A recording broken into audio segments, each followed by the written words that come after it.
C'est dans le public, si tu ne contribues pas à la vie économique de la culture, tu n'es pas considéré comme l'acteur culturel. Donc ceux-là, qu'on les dit, ils sont considérés comme l'acteur culturel parce qu'ils contribuent à la vie économique de la culture. Acheter des livres, acheter des livres de Néoulou, prendre part au spectacle de Néoulou. Il est acteur. Payé. Oui, il contribue à la vie économique de la culture. Donc il est acteur culturel. Il est acteur culturel. Ok. C'est bon? C'est bon. Ok.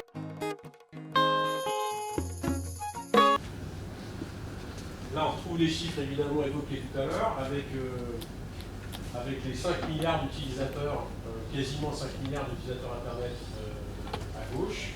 Et on voit donc ce que je disais tout à l'heure, les 6h58, c'est le temps passé sur Internet par chaque utilisateur. C'est qu'en gros, encore une fois, quasiment la moitié des heures où l'être humain est éveillé, il va être connecté d'une manière ou d'une autre.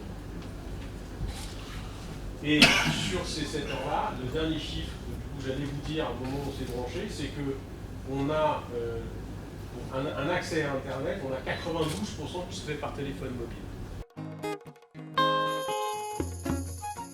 À l'international, la quasi-totalité des artistes qui étaient en major cherchent à être indépendants.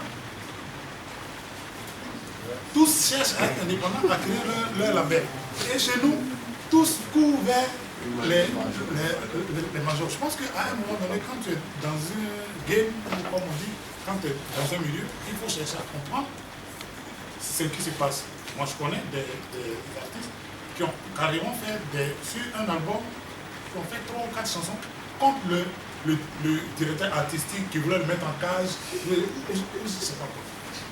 Aujourd'hui, je pense qu'il s'agit plus d'instaurer un vrai dialogue entre vos artistes qui vont dans les majors et vous. En général, c'est des discussions même et les approches et les discussions ne devraient pas avoir lieu sans les producteurs et les managers.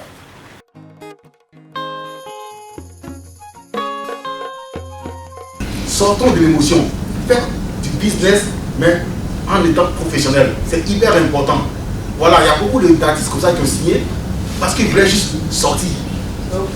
Mais quand ils se sont rendus compte que le producteur qui dit d'accord, je vais te signer, tu veux juste sortir, ok, ça marche. Je vais un clip, je vais t'envoyer au studio, faire une promo.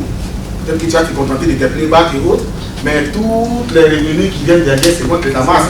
Et quand les gens te disent qu'ils me jouent ton album en train de mousser, mais c'est le producteur qui prend le show, après tu vas lui dire c'est le producteur qui m'a accusé, mais pourtant tu oublies que à la base, là, c'est toi qui as signé pour ça.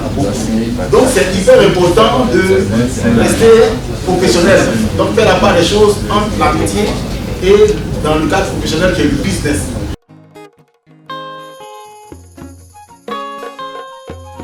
Tu fais la musique pour qui?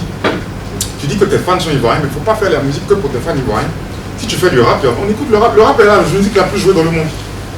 Va trouver sur internet un gars même au Chili qui peut te faire un morceau. Kiki Moteleba, Tingini là, c'est le remix avec l'espagnol, le latino là, qui vient de faire single d'or d'un pays latino. J'oublie le titre, le pays, pardon. Merci, voilà l'Espagne. Tu vois un peu non? C'est pas en Côte d'Ivoire. C'est le stream qui paye. Et oui, et ça paye fort.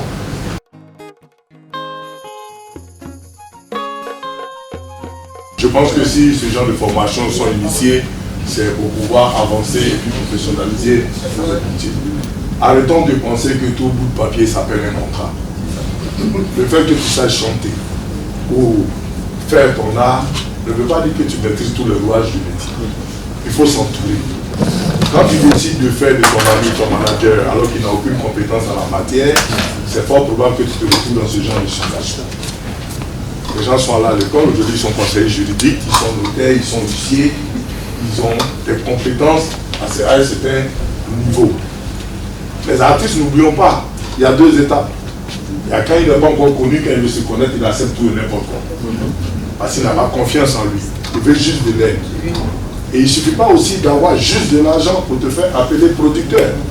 La personne peut avoir aucun intérêt avec toi, ta discipline, avec ton art. Il est juste là pour se faire de l'argent. Il ne connaît pas le rouage de ton métier. Mais tu l'as ciblé comme au quartier, on dit le vieux père là, c'est mort sur lui, il a l'argent, tu vas te confier à lui. Mais tu ne sais pas ce que lui fait pour avoir son argent. À la limite, je peux dire qu'il s'en fout de ce que tu vas lui dire. Il cherche à voir où est-ce que son investissement va lui emporter. Il faut se donner le temps, d'abord, comme le jeune frère l'a dit, de soi-même se donner de l'importance, en donnant de l'importance au travail qu'on fait. Quand tu as quelqu'un qui vient vers toi, par rapport à la qualité de ton travail, tu es en mesure de poser certaines conditions. Je ne me voyais pas une femme pour dire non, pourquoi c'est qui non. Je suis la femme là, je produis et puis je suis là et puis ça évolue. Donc ça veut dire que j'ai appris beaucoup de choses. Et mon artiste et moi, nous formons une personne parce qu'on s'entend. Quand je dis A, il dit A. Quand il dit B, je dis B. Et tout ce qu'on fait, on fait sens. C'est ça au fait le secret, c'est le truc qui est entre kérosène et moi. On se respecte beaucoup. Quand c'est le travail, c'est le travail.